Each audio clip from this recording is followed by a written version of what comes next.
Hi everyone, welcome back to my channel.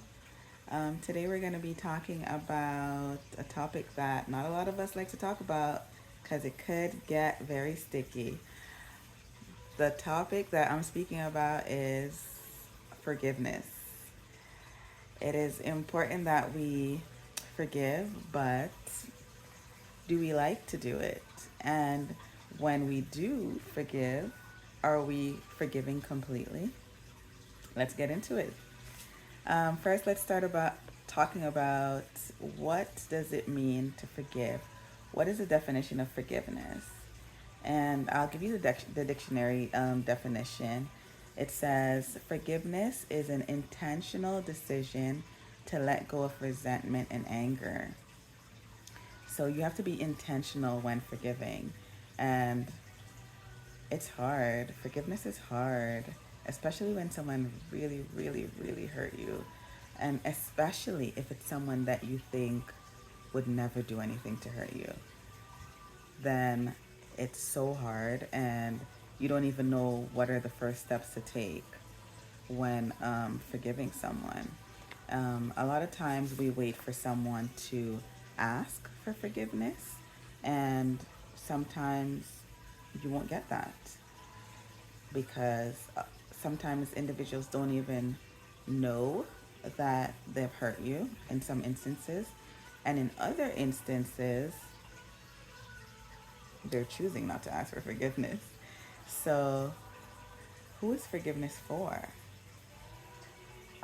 Forgiveness is more beneficial to the person that has been hurt, actually, because you're the one that's carrying the burden, not really the offender. It's mostly for the person that was offended. And I'll just read a little blurb here. It says, forgiveness is more beneficial to the person that has been wronged because it helps in reducing anger, bitterness, and resentment. In letting go of these negative emotions, it always feels like a burden has been lifted from one's shoulder.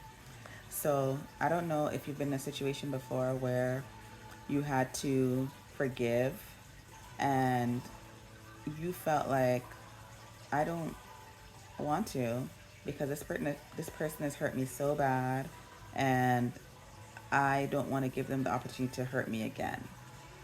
All right? So what do you do? What do you do in those instances? I want to hear different scenarios where you had to forgive and how you dealt with those situations, because it is rough. It is rough. So, how do we deal with forgiveness? Do we determine if one deserves our forgiveness, or do we take it upon ourselves to say, you know what? I don't want to harbor bitterness in my heart. I don't want to have this burden to carry. I don't want to have to deal with the negative factors that comes with unforgiveness. Or do you say, they hurt me, I'm not forgiving them? I want to know how you deal with forgiveness or unforgiveness, and are there individuals who you think are more worthy of forgiveness and others that aren't? Because that could also be a factor.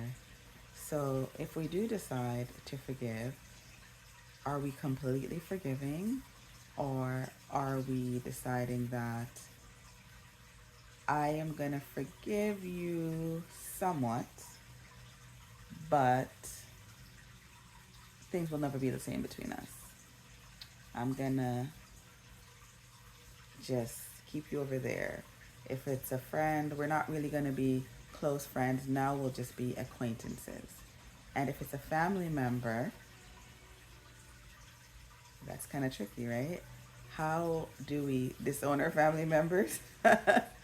Or do we decide that it's not worth it and life's too short? We're family. Blood is thicker than water, right? It is. Or, like, what are the steps that we take towards reconciliation?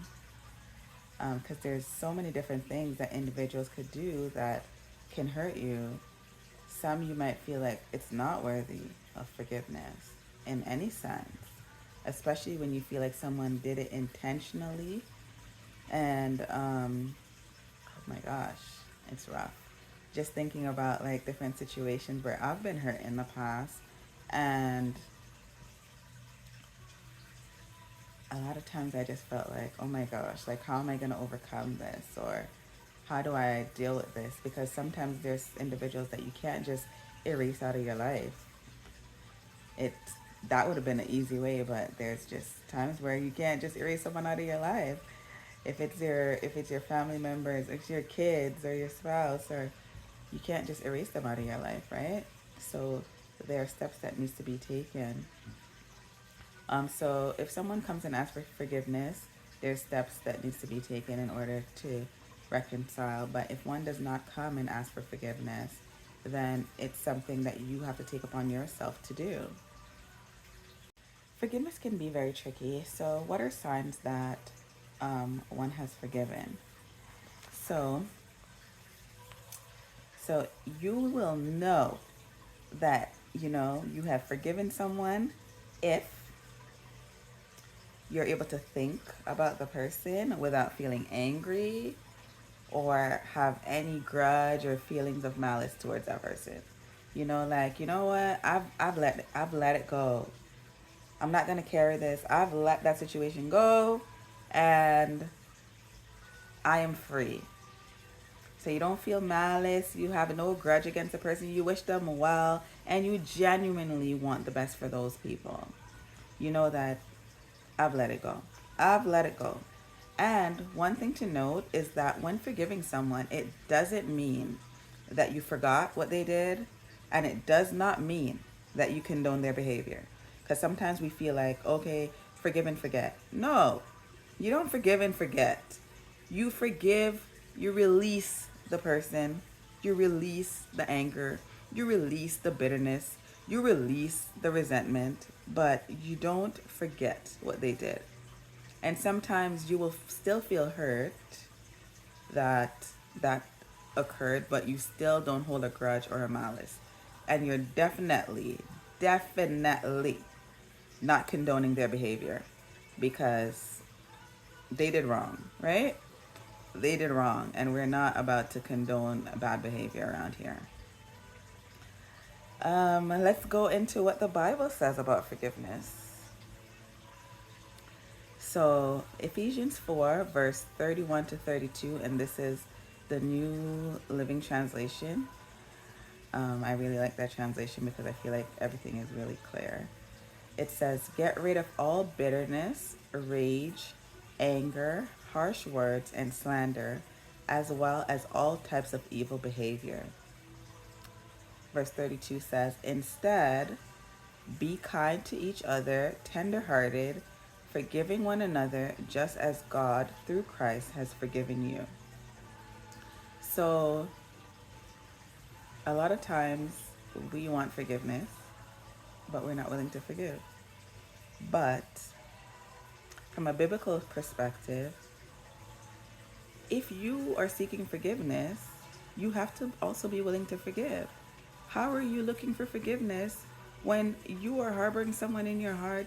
Sometimes, as I said before, the person doesn't even know that they have wronged you. And it might be offensive to you, but it wasn't their intention. So, in those instances, what are we gonna do? Sometimes we're like, oh, well, they should know.